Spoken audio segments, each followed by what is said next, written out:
কিছু মানুষ ইতিহাসের অংশ হয়, কিছু মানুষ ইতিহাসের দিশা হয়। আমাদের প্রজন্মের জন্য খালেদা জিয়া ছিলেন দিশা। রাজনৈতিক আলোর দিশারি ছিলেন খালেদা জিয়া। তার কণ্ঠেই উচ্চারিত হতো বাংলাদেশের মানুষের আকাঙ্ক্ষার সবচেয়ে সরল অথচ সবচেয়ে শক্তিশালী বয়ান।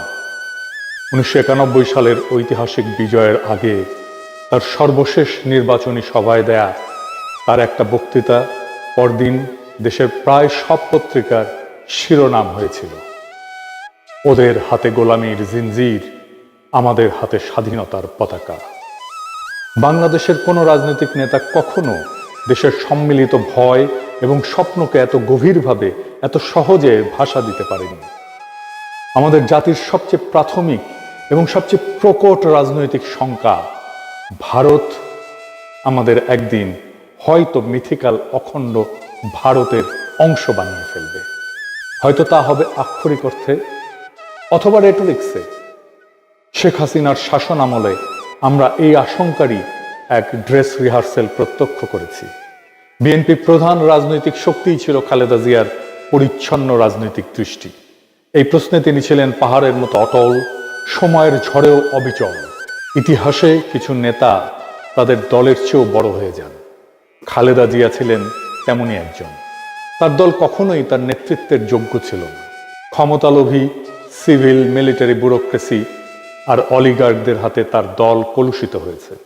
তার সততা আর বলিষ্ঠতাকে ব্যবহার করেছে কেবল নিজেদের স্বার্থ রক্ষায় আর ক্ষমতার আস্বাদ পেতে। উনি রাজনীতি থেকে সরে দাঁড়ানোর সাথে সাথেই তার দল আত্মসমর্পণ করেছে ভারতের অখণ্ড ভারতবাদী প্রভাব এবং স্বার্থের কাছে।